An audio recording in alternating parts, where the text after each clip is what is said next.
Wishing all our listeners and viewers very happy holidays. On November the 11th, 2014, a Navy captain and technician were on a routine daytime patrol mission flying north along the Chilean coast just west of Santiago, and they filmed an unidentified anomalous phenomenon using a state-of-the-art infrared camera system to detect its heat signature. Could this be footage of an actual otherworldly craft, or is there a more terrestrial explanation? Join myself and Neil here on Aliens Explored as we review the footage and get into some heated debate over it.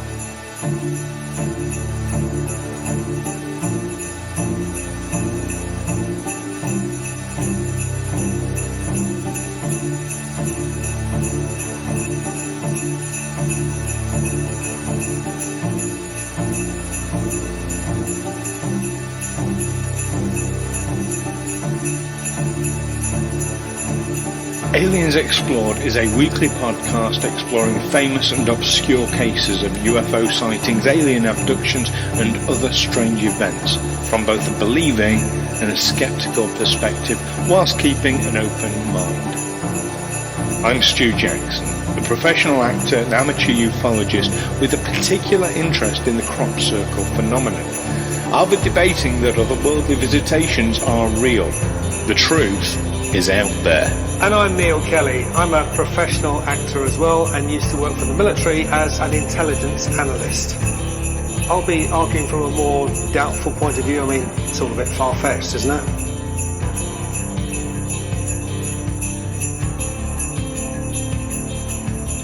Hello listeners and welcome back to Aliens Explored, this time for your special Christmas episode.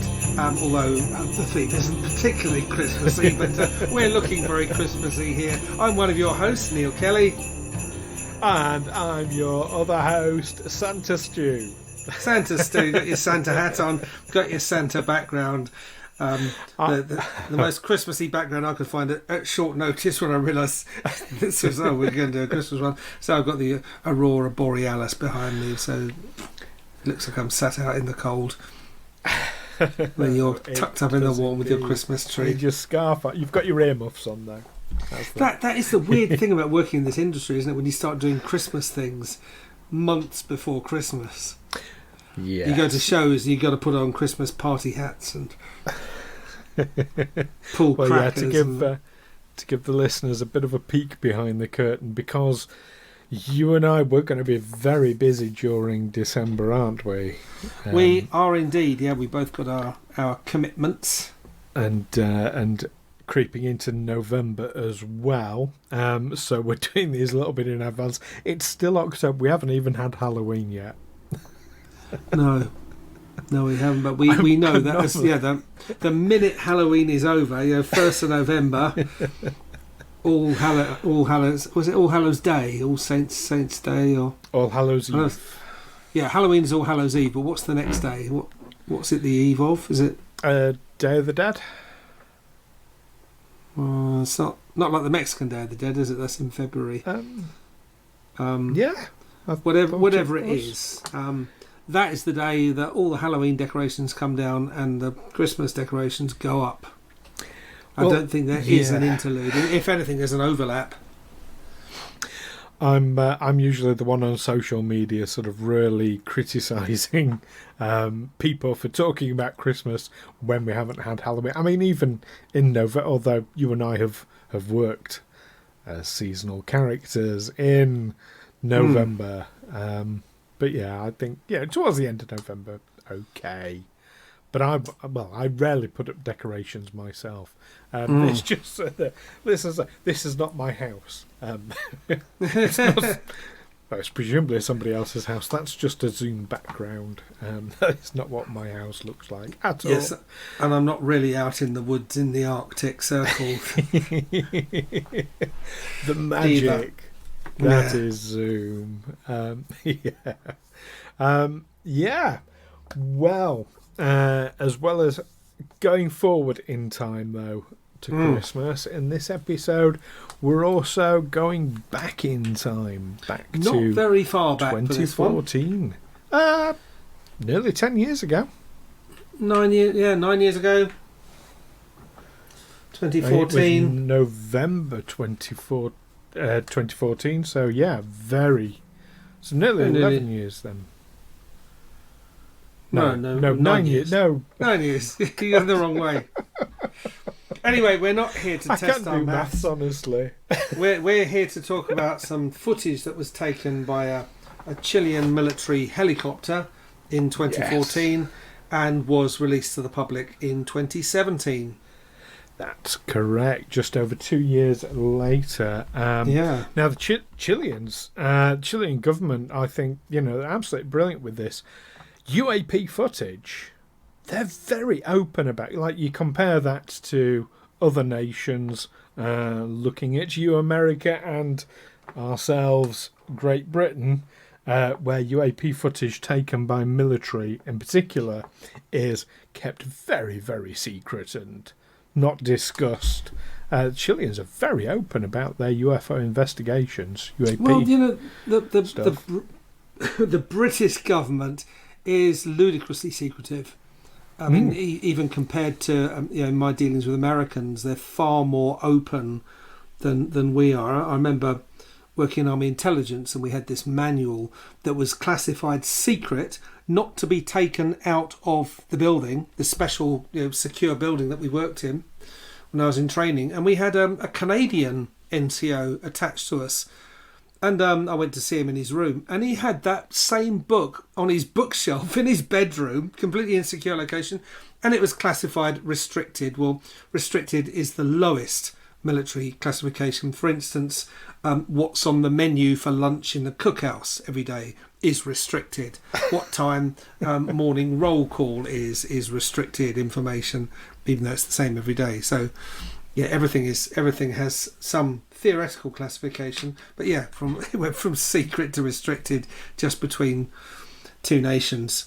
Britain is really, really, really secretive. I mean, there's that biographer who wanted to do a biography on Prince Andrew, and the royal family are not subject to freedom of information requests, but he asked anyway, and he just basically, when Prince Andrew was working as a commercial envoy, going to places like Saudi Arabia, because companies that want to deal with Saudi Arabia, they know they're going to be dealing with princes, because everyone in official position in that Saudi Arabia is a prince. So they say, well, we brought our own prince.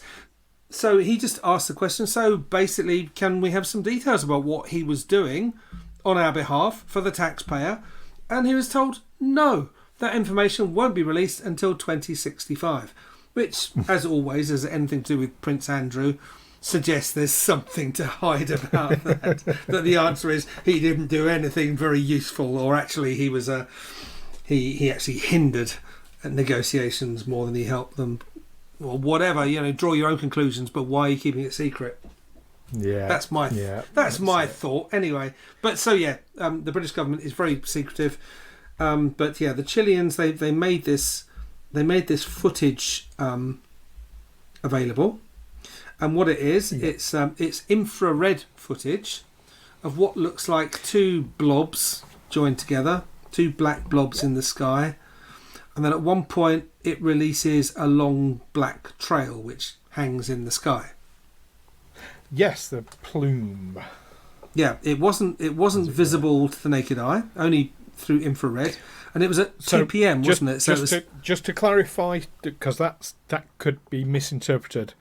The UFO or UAP itself was visible to the naked eye. It's the plume that wasn't.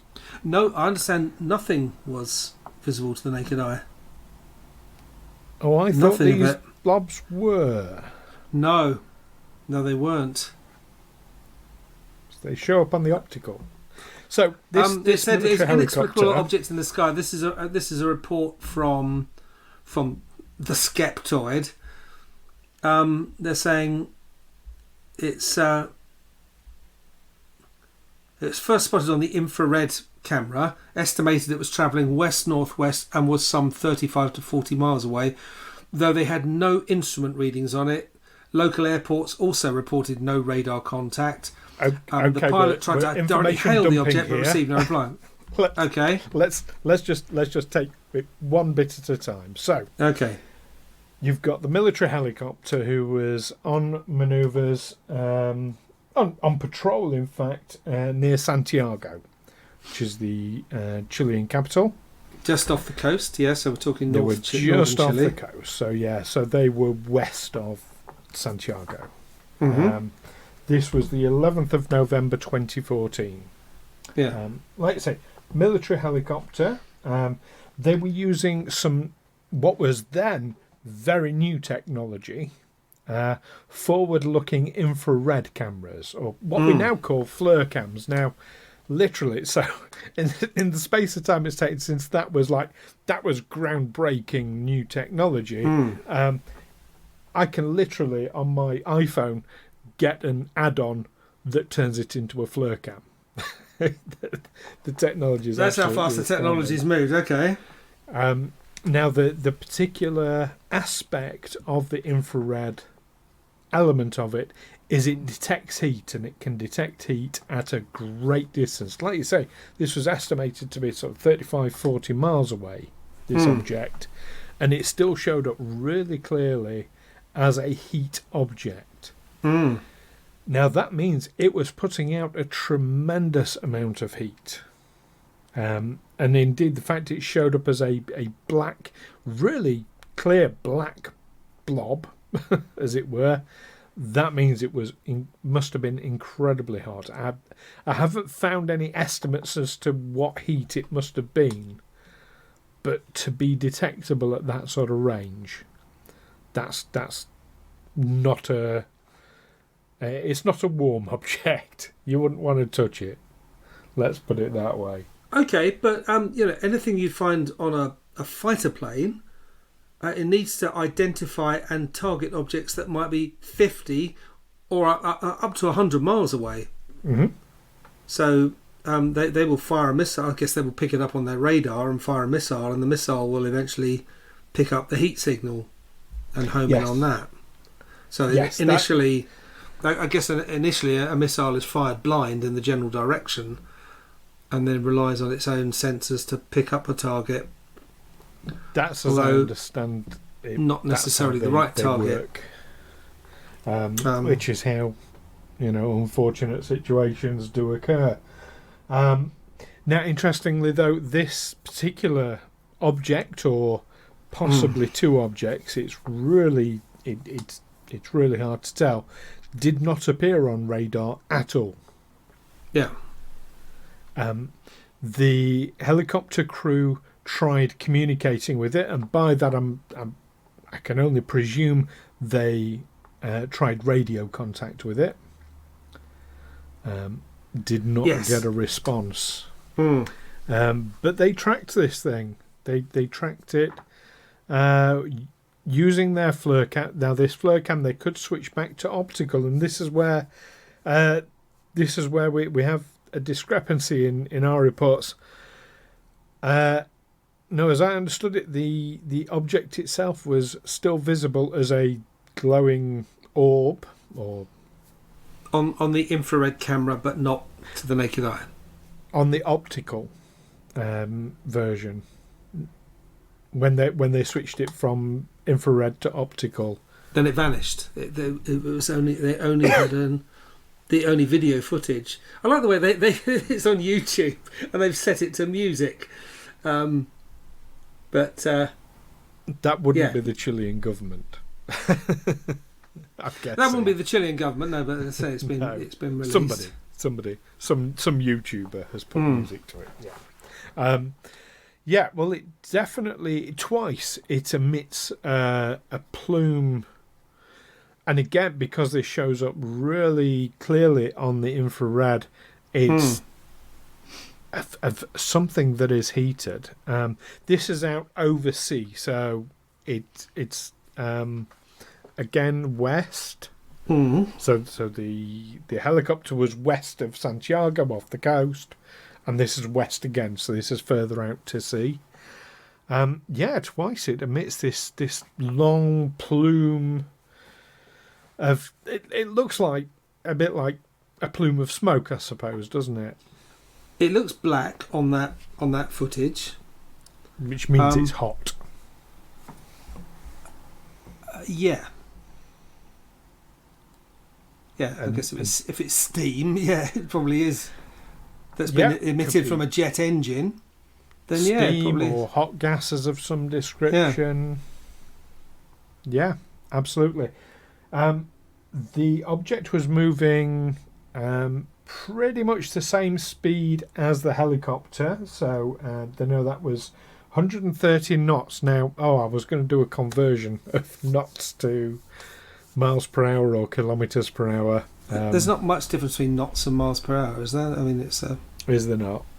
I don't think so. So we're not talking massively high speed. Not for an aircraft. This is what the crew triangulated themselves. But I'm reading all sorts of evidence as to why they got it wrong. Okay, I'd be interested if it's evidence. I mean, a lot of people claim things as evidence when it's supposition. So,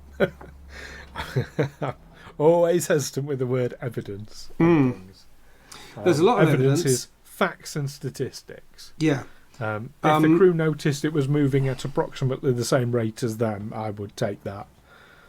I can take that. And don't forget, the Chilean government did a 2-year investigation into this, and they themselves have not countered that. They haven't said, there are flaws. There are flaws with the investigation as well that have been pointed out. Are there? So okay. First of all, working with the evidence they had the timestamps, GPS track of the helicopter taken from the video, exact log of its time, speed, position throughout its mission, interpretations of all the other data recorded by the infra-red camera, including the timestamps, the camera's mode, direction, zoom level, and also there's a publicly available ADS-B track of a commercial airline, the Iberia Airlines flight IB6830, giving it its time, altitude and position data. And the reason why the airliner fits in is because that according to the time, position data, the IB6830 would have occupied the exact position on the helicopter's infrared camera that the UFO did. So when the crew first picked it up, the IB6830 had just completed a northward turn from Santiago airport and was heading north, gaining altitude. So it was on a roughly parallel course to the helicopter, just a bit further north, but obviously going much faster. But from the perspective of the helicopter, it would have looked like it was going slowly to the west, or was it west-northwest as they thought. So when they contacted ground stations asked for radar contacts, they were told there's nothing there because they were actually looking in the wrong place. It's what the camera they were using was a close range camera system used for things like police search and rescue, other applications like surveillance, but say very different from what you'd find on a fighter plane that's used to identify targets a long way away. So there's this suggestion that what they did, they misidentified the location just because they were using the wrong kind of camera. They picked up an aircraft but misidentified it. So ground radar looked at that spot and said, no, there's nothing there. But they would have seen the aircraft, but it wouldn't have been where the crew were saying they saw it. So basically a passenger jet is what you're saying. A passenger jet, yeah, and those two blobs are exactly what the engines of a 4-engine jet plane would look like. 2 engines on each wing. You get 2 sort of blobs that look sort of slightly close together. And then when you get the contrail, what they're saying is contrails look exactly like that. They show up the same black colour as warm, dense clouds, but they're not constant because fuel-burning aircraft produce water vapour. And if the ambient temperature and humidity are right, that water vapour quickly condenses into a persistent cloud. But atmospheric conditions are never homogeneous, so you get pockets of warm and cool air. So if the conditions are right on the edge, the contrails will stop and start as the aircraft flies through various bubbles of humidity. So it's visible in countless videos of planes leaving contrails, and that's what's being suggested here is that's what the helicopter crew witnessed. Why couldn't the Chilean committee figure this out for themselves? They say, can I ask some questions? Yeah. Because that's going to be one of my questions, but I have some others first. Okay. First of all, where is this evidence coming from? I'm reading a report in the Skeptoid, but it's not. They're not saying it's evidence. What they're not producing any evidence. They're just. You used the word evidence. Okay, I use the word evidence. Evidence would be you can look at infrared footage of passenger aircraft, and they will look like this. Okay, does it that? Because yeah, you get the two sort of blobs. I don't recall together, ever seeing that.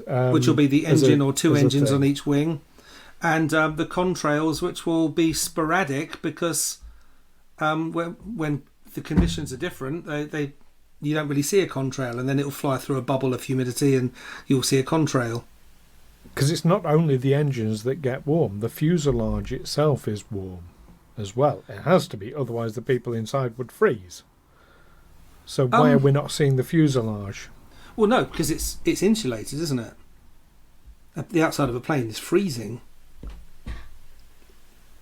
Okay. Yeah. Well, let's go on to this, and it's the really very very well. So, no, let's hold off on that question just for a moment.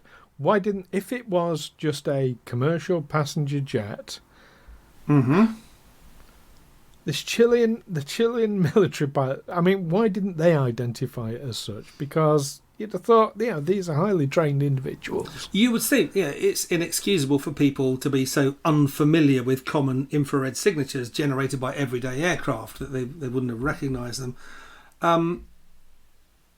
But what's hinted at here, first of all, they chose to make the video public by giving it to a UFO author called Leslie Keane, rather than to a well-known and respected newspaper or TV network. She's a career UFO advocate and a firm believer in alien visitation. She was co-author of the infamous New York Times story that supposedly broke the news of the US Navy's ATIP program. Is infamous your word or the word of the Skeptoid?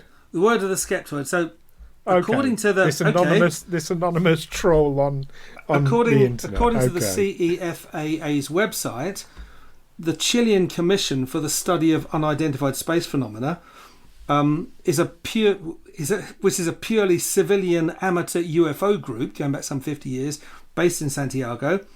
They were friends, like-minded guys, according to this, who like to meet and talk about aliens and UFOs, very much like amateur UFO groups. The director was Sergio. Point of view, is it? Yeah. The director was Sergio Bravo Flores, a local airport meteorologist who got into it originally because it was the phone number people called when they wanted to report a UFO. So, relatively,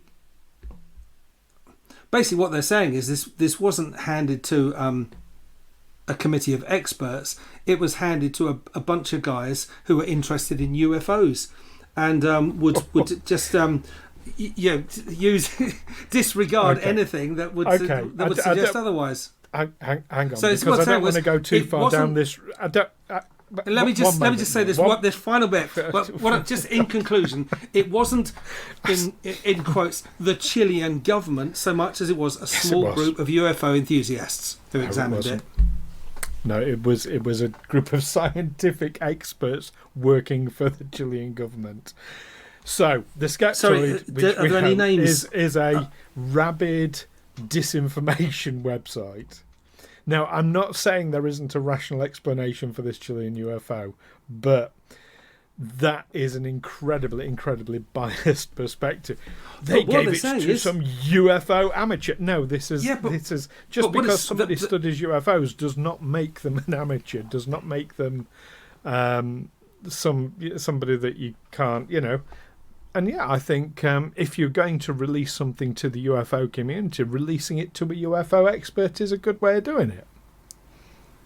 You would think releasing it to someone who's used to looking at footage of things in the sky, someone who's an air like defense a UFO expert. Yes, like a UFO, but not someone who's a ufologist, but someone who looks at UFO from the perspective of air defense. There's something in the sky. We need to know what it is. That's the point. The Chilean government had done that for 2 years.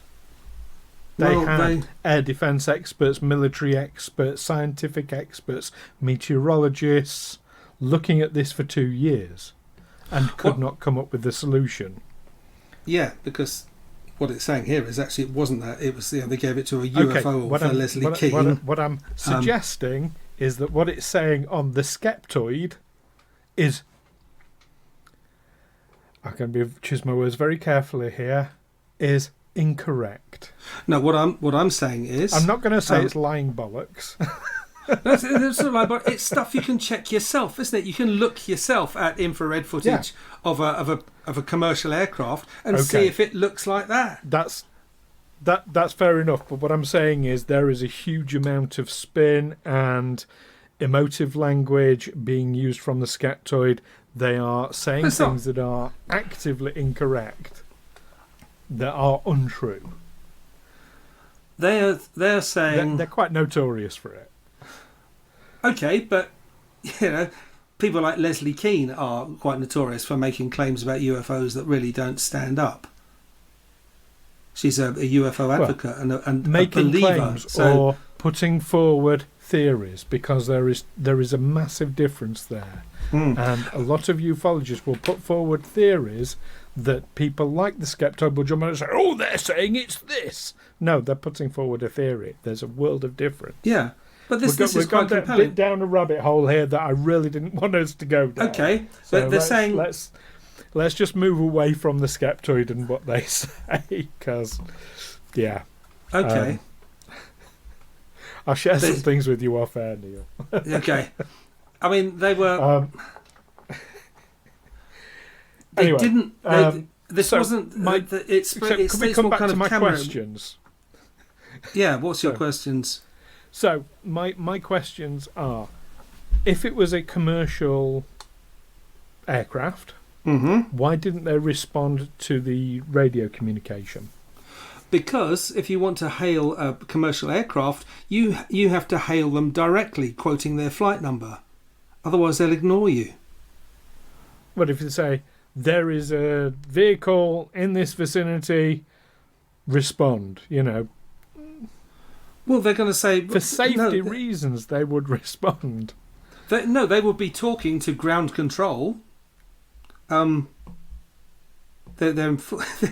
constantly in contact with ground control. They're being hailed, not by name, just a general sort of hail, to something which they've misidentified, they've misidentified the location because they're seeing it through a camera that really isn't designed for that kind of thing.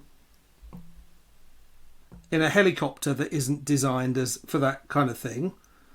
Is it the Eurocopter AS532 Cougar, a multi-role helicopter designed for troop transport, medical evacuation and search and rescue, specifically not a gunship or combat helicopter.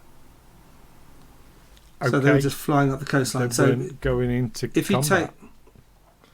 No, they weren't going to combat, but they also didn't have... The camera that they were using wasn't designed for spotting things 35 to 40 miles away.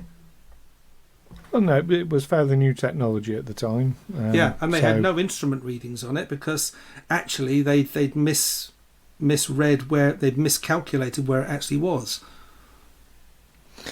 Well, they knew which direction it was in. At least. They contacted local airports who also reported no radar contact with any object in the area. However, they have evidence has been produced of this specific airliner that would have been this Iberian IB6830 would have been exactly where they probably were looking, but thought they were looking somewhere else. Why was it flying much lower than commercial airlines fly? It was taking at off. 4,000 feet. It was climbing out of Santiago Airport. So it was, although it was climbing and heading northwards from where the helicopter was, it would have looked like it was flying much more slowly westward. It's just a perspective. I'm gonna I'm gonna not ask my other question because I suspect to know exactly where it'll go, which would have been, how come the experts, the scientific experts for 2 years for the Chilean government missed this? Well, I think we covered that obvious, but the people that they handed to, they've got a name here. Someone in the Chilean, the team leader. The director was Sergio Bravo Flores, a local airport meteorologist. But who was on the team? That's, well, there you go. Haven't got any names and numbers of the teams. What it says here is well, the Skeptoid would deliberately miss those off. But after anyway. a few relatively high-profile UFO cases happened in Chile in the 1990s, another UFO enthusiast, one who happened to be an Air Force officer, lobbied the Commander-in-Chief to create the CEFAA as part of the DGAC, the Civil Aeronautics General Administration. So it's a small group of ufologists, less than a dozen, and it's not clear if it's a volunteer organisation or what, as they are all listed along with their actual professions, things as desperate as medical doctors and law enforcement. Okay, I'm gonna put what you just said in a completely different way. That a highly experienced and recognised military official who recognised that there is something to the ufology question assured the government that it was worthwhile setting up a UFO inquiry committee. Because he was personally interested in UFOs. Well, no, because he recognised the reality of it. Anyway, that's a whole other thing. I'll tell you what, we've reached the end. We don't want to fall out, although Christmas is a time for families falling out. So absolutely, yeah. That's it. But let's put it to our viewers and listeners then. What do you think about the 2014 Chilean UAP video? Is it, as Neil and the Skeptoid say, is it just a commercial jet that was misidentified and the Chilean government didn't really research it? They just chucked some ufologists with no scientific background at it? Or is there more to it, as I claim? Let us know what you think via the usual means. You can email us, aliensexplored@gmail.com. You can find us on Facebook and on Twitter by searching Aliens Explored, and of course on our YouTube channel as well, where you can put comments, and we love reading your comments on our videos, so do get in touch via that way as well. But for now, we'd like to wish you, of course, a very Merry Christmas, wouldn't we, Neil? We would. Merry Christmas. Goodwill to all men and women and children. Absolutely. And, of course, Happy Hanukkah, Happy Kwanzaa, Happy holidays, as they say in the festival. States. Happy holidays. That covers it all. Happy holidays. Have a cool Yule. A cool Yule, indeed. Hoover Yula. Hoover Yula. As they say in Finland. Yes, happy holidays indeed. Hope you have a splendid time with your nearest and dearest. And we'll see you one more time this year, just before the new year. So until and on that time we will be discussing, I had to check my notes, Brandon Fugel, the owner of Skinwalker Ranch. The new owner of Skinwalker Ranch. The new owner of Skinwalker Ranch. So, yes. So, don't miss us for that one. In the meantime, keep watching all these videos. And, of course, keep watching the skies. Take care for now. Merry Christmas. Catch you next time. Have a very Merry Christmas. Bye-bye. Bye.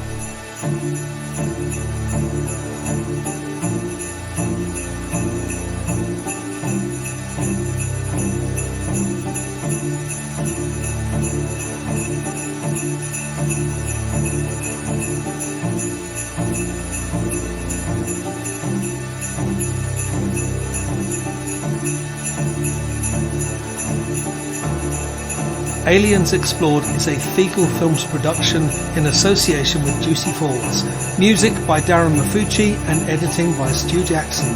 Find us on Twitter or Facebook by searching Aliens Explored, or visit us on aliensexplored.com.